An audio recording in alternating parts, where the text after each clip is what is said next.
राजनीतिक में आए, क्या मुद्दा है? तो मेरा सिंपल ये है, जैसे हम लोग का पार्टी का युवा इकाई है युवा समता मंच। युवा समता मंच का अभी एक ही मोटो है कि जो पढ़े लिखे युवाओं को राजनीति में लाना है, प्रेरित करना है कि एक्टिवली आए। यही नहीं कि सिर्फ कार्यकर्ता के तौर पर आए, अपनी भागीदारी दें, क्योंकि युवा ही युवा का आवाज़ उठा सकते हैं। अगर आज आप हमारे देश में जनसंख्या भी देखिएगा तो युवाओं की जनसंख्या ज़्यादा है। आने वाले वक्त में उन्हीं के ऊपर सब कुछ होना है, उन्हीं को सब कुछ करना होगा।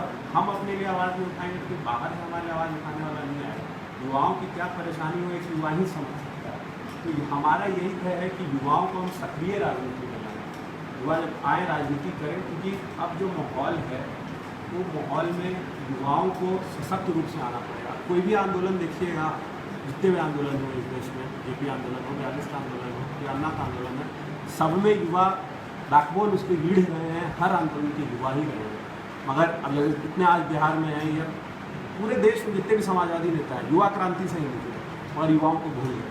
क्रांति हर बार होती है, अन्ना हजारे जी की क्रांति ही हुई, वहाँ से जो नेता निकले, नेता बन गए और युवाओं को भूल गए। क्रांति हर बार युवा करते हैं, नेता निकल जाते हैं मगर युवा ही पीछे रह जाते हैं। तो क्या कहना है कि आपको युवा को तवज्जो देना चाहिए?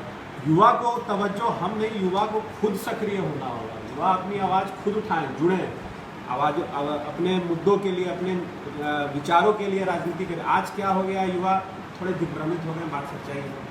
फेसबुक व्हाट्सएप में कुछ ज़्यादा हम लोग संलिप्त हो गए हैं, हमको वही दिख रहा है। हम अगर कुछ भी फेसबुक या व्हाट्सएप आ जाता है उसी को अटल सत्य मान लेते हैं। हम ये नहीं देखते, उसकी जांच पड़ताल नहीं करते हैं। तो युवाओं को हमें थोड़ा वैचारिक क्रांति के लिए प्रेरित करना होगा। युवा प्रेरित एक बार हो गए इस देश में, जब भी युवा प्रेरित हुए हैं दिल्ली तक सिंहासन डोल गया है। आपको विरासत में राजनीतिक मिली है, आपके फादर अभी भी सांसद हैं, एनडीए के घटक दल में हैं और आप उनकी सरकार है यहाँ, तो क्या आपको क्या लगता है कि एनडीए का जो शासनकाल है बिहार में वो युवाओं पे ध्यान नहीं देगा? युवाओं पे किसी ने ध्यान नहीं दिया। एनडीए हो या जेडी हो या कांग्रेस हो, युवाओं पे किसी ने ध्यान नहीं दिया। जिससे अगर मैं ये कह दूं कि मेरे पिता सांसद हैं, पार्टी में हैं, तो मैं चुप हो जाऊं तो मैं भी वहाँ गलत हो जाऊँगा। तो गलत है उसके खिलाफ तो बोलना होगा। आप देखिएगा कि जिसका दंश मैं भी झेल चुका हूँ, बिहार से 90 के दशक से जातीय हिंसा और रोजगार के बारे में सबने उठाया, मगर शिक्षा के लिए जो पलायन हुआ उसकी बात कोई नहीं उठा रहा है। मैं भी शिक्षा की वजह से मुझे भी बाहर जाना पड़ा, बाहर फिर मैं नौकरी भी करने लगा, बाहर ही रहने लग गया। मगर बाहर रहने के बाद दंश समझ में आता है घर का, जो 90 से पलायन हो रहा है। आप समझ लो 3 पीढ़ी युवाओं की यहाँ से चली गई। मैं गांव में जाता हूँ, घूमता हूँ, बड़े बड़े गांव होते हैं, कहते हैं लोग यहाँ 4000 वोट है, 5000 वोट है, मगर आप सच्चाई में देखिएगा तो घरों बड़े बड़े घर बन गए हैं, घरों में ताले लगे हुए। गाँव में आज कोई है नहीं, शहरों में आज यहाँ कोई है नहीं। उसको कैसे रोकेंगे आप, कैसे, क्या प्लानिंग है? प्लानिंग यही है कि उसके लिए युवाओं को जागृत करें कि यहाँ माहौल बने, सरकार पे दबाव बने कि सरकार उनके लिए यहाँ शिक्षा के लिए, रोजगार के लिए योजनाएं लाएँ, शिक्षा का, रोजगार का यहाँ कुछ विकास करवाएं, उस दिशा में पहल हो। क्योंकि अगर हम दबाव बनाएंगे तभी उस दिशा में पहल होगी, नहीं तो पलायन रोकने के ऊपर तो कोई चर्चा ही नहीं होती है। आपका कोई खास पहल, कोई मोटिव, कैसे कोई सिस्टम आपके पास जो जिसको बदलाव? सिस्टम देखिए, सिस्टम बदलाव तभी आएगा जब हम अपने अंदर बदलाव लाने के लिए तैयार हो। जैसे मैं खुद हूँ, मैं 2011 मैंने अपनी पढ़ाई समाप्त की, 7 साल में बाहर दिल्ली में प्रैक्टिस करता रहा। उसी तरह जैसे मेरे मन में एक दिन जागा कि नहीं अब घर वापस चलना चाहिए, तो जो बाहर हैं लोग उनको वापस आना पड़ेगा। केरल में जैसे आप देखिएगा इस बार फ्लड आया, बिहार में हर साल फ्लड आता है, मगर केरल का जो डिस्पोरा है, जो बाहर रहता है, जो प्रवासी हैं केरल, वो तुरंत सक्रिय हो गए। ऐसा नहीं कि बिहार के लोग बाहर नहीं है, बहुत लोग हैं, बहुत धनाढ़ लोग हैं, मगर इतने अच्छे तरीके से सक्रिय नहीं हो पाते क्योंकि हम थोड़ा मिट्टी से कट गए, जड़े से हम कट गए हैं, इससे हमारी जड़ें कमज़ोर हो गई। थोड़ा वापस हमें उसको युवाओं को मोड़ना होगा कि आइए घर, यहाँ भी अब माहौल थोड़ा सुधरा है, पहले वाला माहौल नहीं है, वापस आइए। अब मेरी तरह कुछ लोगों का मन बदला है, लोग आ रहे हैं, लौट के आ रहे हैं, लोगों को लौट के लाने के लिए प्रेरित करना होगा। उसके लिए सरकार के ऊपर दबाव बनाना पड़ेगा। यही नहीं कि ठीक है इंडिविजुअली हम बहुत कुछ कर सकते हैं, मतलब थोड़ा सरकार को ही करना होगा, थोड़ा हम भी लें। यही नहीं कि सरकार के ऊपर सब थोप दें, सब सरकार ही करेगी, हम भी आएँ, हम भी कुछ करें। जो लोग सक्रिय हैं बाहर, जो एक समाज में रुतबा पा चुके हैं, कुछ कर चुके हैं, वो अभी आके यहाँ बिहार के विकास के लिए सक्रिय हो। बिहार की जनता आप जैसे युवाओं को मौका दे चुकी है, विरासत में राजनीतिक मिला है उनको, जैसे तेजस्वी यादव हैं, तेज प्रताप यादव जी हैं, चिराग पासवान जी हैं, तो क्या कमी रह गया उनमें जो नहीं कर पाए युवाओं के लिए, लगता है आपको? शायद कहीं राजनीति में ज़्यादा चिंतन में हावी हो गए। देखिए, विरासत में राजनीति किसी को एक प्लेटफॉर्म मिल सकता है। राजनीति में आप जो इस देश का जो सिस्टम है डेमोक्रेसी में, विरासत में तो कुछ भी मिल जाए आप सफल नहीं हो सकते अगर आप में काबिलियत नहीं है। कहीं काबिलियत है, वो उनमें होगी काबिलियत तो वो सफल हुए हैं, मगर मुझे लगता है कहीं वो राजनीति में ज़्यादा इन्वॉल्व हो गए, कोर इशूज से हट गए, इसलिए भी। मगर अगर ठीक है कुछ काम कर रहे होंगे इसलिए पब्लिक चाह रही है, क्योंकि आप 14 लाख 18 लाख लोगों के बीच से चुन के आते हैं तो आप में कोई क्षमता होगी तो विरासत में आपको कुछ भी मिल जाए। बहुत नेता पुत्र आते हैं, नेता बहुत जो मेरे पिताजी खुद स्वयं एक बार चुनाव में जमानत भी जब्त हो चुका है उनका, जब सांसद होने के बाद हारने के बाद फिर एक बार जमानत भी जब्त हो चुका है। तो ऐसा नहीं है कि आपको विरासत में राजनीति मिल सकती है। विरासत में आपको एक प्लेटफॉर्म मिल जाएगा, आपको बोलने का मौका मिल जाएगा, मगर काबिलियत होगी तभी कुछ आप कर सकते हैं। चिंतन भी उनके भी होगा, अभी तो उनकी भी शुरुआत हुई है, शायद करें। मुझे लगता है युवा हैं, करेंगे, बहुत होप है कि करना चाहिए उनको। चिराग पासवान जी तो 5 साल तक सांसद रहे, आपको क्या लगता है कुछ किए या नहीं किया, कर गया?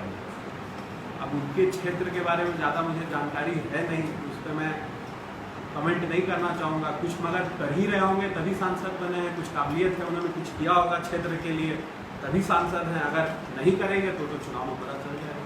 ये तो क्योंकि देखिए डेमोक्रेसी का सबसे अल्टीमेट टेस्ट है चुनाव। अगर आप करते हैं कुछ अच्छा तभी आप चुने जाएंगे, नहीं अच्छा करेंगे बात नहीं। बिहार से प्लान की बात करते हैं, प्लान रोकने के बाद कोई खास स्ट्रैटेजी आपके पास जिससे रुक सकता है प्लान?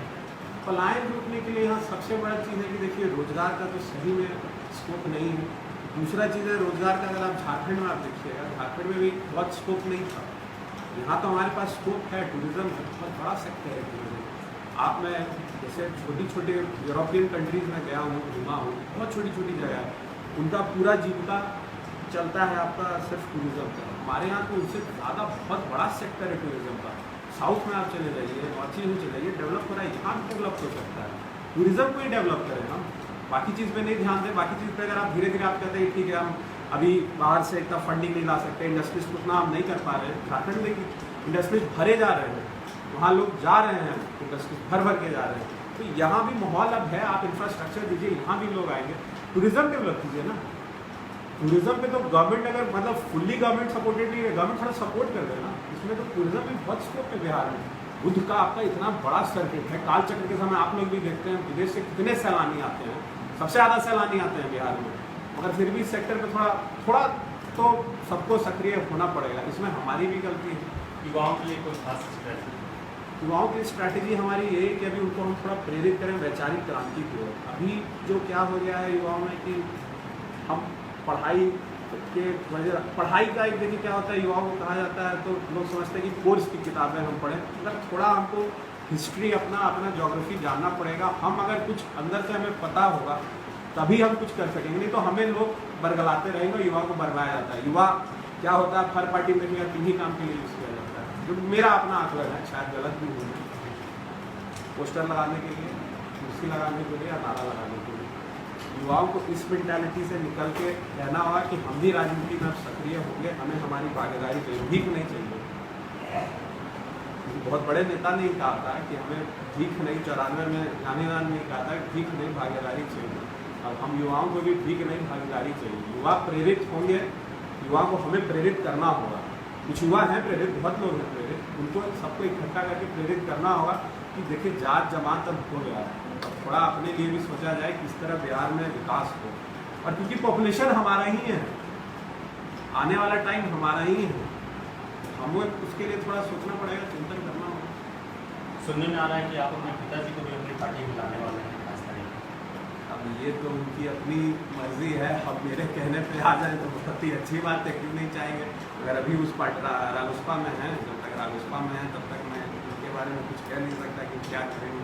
रालोसपा में आ जाएंगे तो उनके नेतृत्व में नहीं, हमारे राष्ट्रीय अध्यक्ष के नेतृत्व में आ जाएंगे तो बहुत अच्छी बात है।